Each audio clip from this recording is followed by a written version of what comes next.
was 2023, December.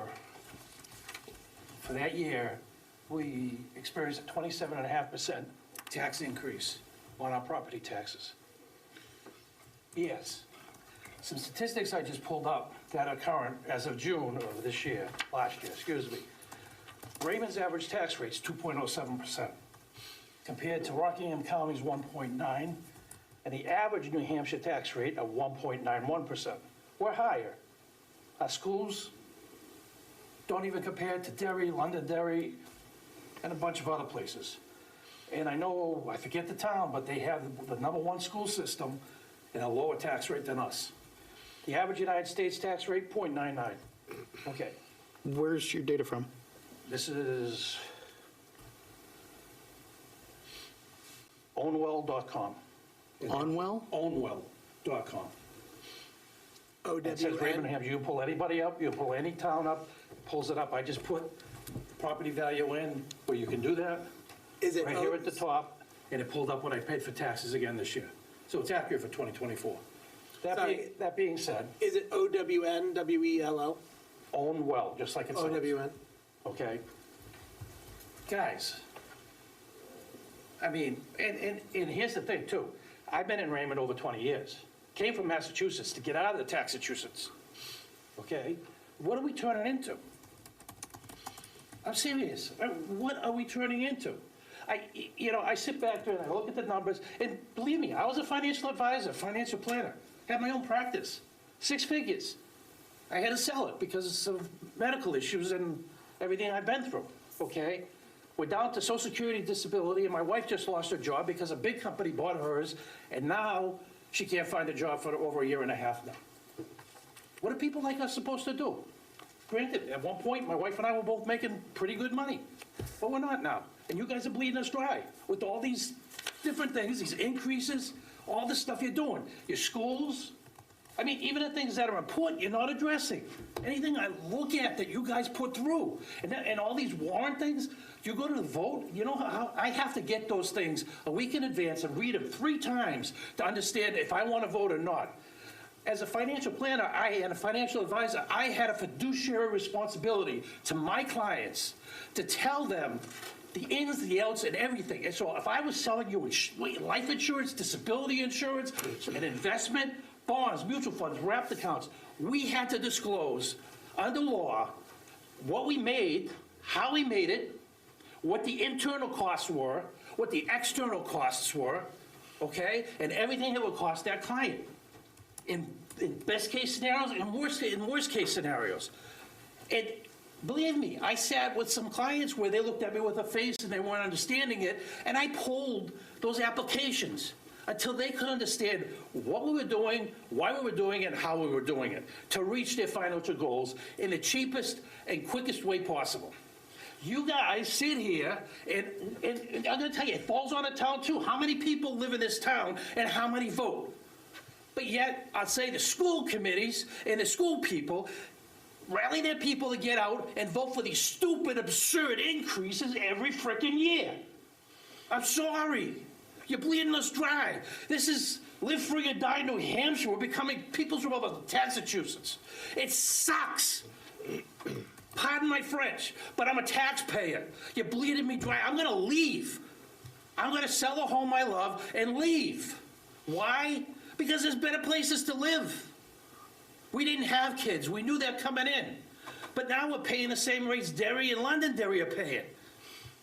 We're almost $10,000 a year now, me and my wife.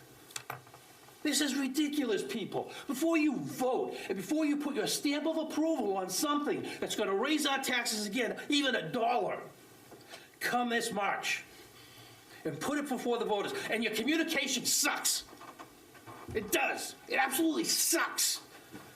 I got to hear things third hand in order to say, oh my God, what the hell's going on in town of Raymond? What are they voting for? What are they putting out? Does it benefit me?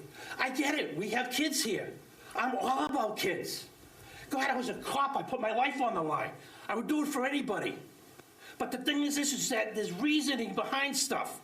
Even law enforcement and cops give us the equipment and the tools to do what we need to do. It's the same thing with taxpayers. I don't mind paying for something if it's right.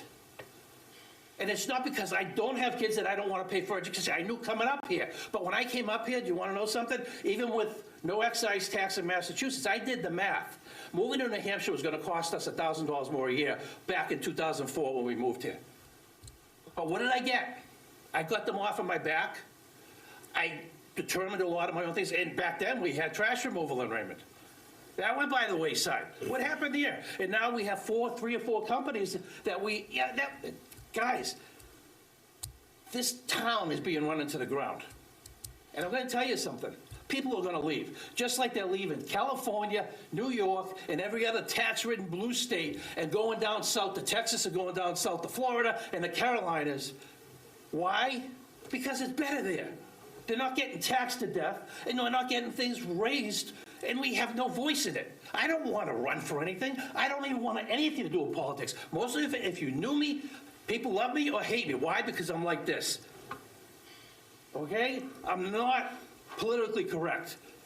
I will never be. I don't want to be. I love Trump because I love Trump. But why? Because he says what he does what he says. This town, this little group of people, and whoever watches this stupid show, I tried watching 2 episodes and I almost fell asleep. Why? Because you turn around and you argue stupid things. Those solar panels suck. You didn't give us a chance to vote on it. All right? And I watched your testimony and I read up on it, and it's bullshit. You guys are taxing us, and well, why? Because it's part of you can put it into a warrant, or you can put it into a, some sort of funding source that delays it. You're going to put us all into bankruptcy. You're going to put the town into bankruptcy. So all I'm saying is, please, okay? I'm reading more and I'm getting involved. Why? Because 27.5% is way too much in 1 year. You guys might want to listen. You might not want to hear it, but I'm a taxpayer. I paid it grudgingly, and I paid it. I'm sick of paying it. My wife's sick of paying it. And we're just making by right now, when we used to do real well. And you're not taking that into account. You can talk median income all you want. You can talk about who makes how much and this and that. You don't take a lot of stuff into account. Oh, yeah, we can afford to tax them more because they make more money. That's the whole reason why the Tea Party started and the revolution started. Because King George wanted to tax without representation. And unfortunately, we don't get it here. So it's my 2 cents before you start voting to increase our taxes again. I don't care if it's $1,000. It went up again this year after paying 27.5% last year. I'm sick of it going up. It doesn't need to go up. We need spending caps, okay? We just, like I say with the federal government, we need a flat tax. Be simple and easy. Listening to all of this and reading your presentation has my mind spinning, and I was a financial advisor. I could do short sells, I could do buys, I could do longs, I could do everything. And I had to have licenses that you guys probably couldn't even pass. Sorry. Only 7% people can pass the Series 763.6. Try having to do it all. Thank you for your That's just input. from a taxpayer, guys. Okay? Just a simple person that worked all of his life for something. Thank And you. this here, the town doesn't know what they're doing, and you guys can rally your different groups out to get the vote and pass every increase you want on the schools, because you're good at, like the Democrats are, mobilizing their people. We don't need it. And look at where we rank in the school systems, not only in New Hampshire, but in the nation. Something's wrong, and you're putting the money in the wrong places. If it takes going and joining forces with 2 other towns to get a better school system, I bet you you'd save money. That's it. Thank you.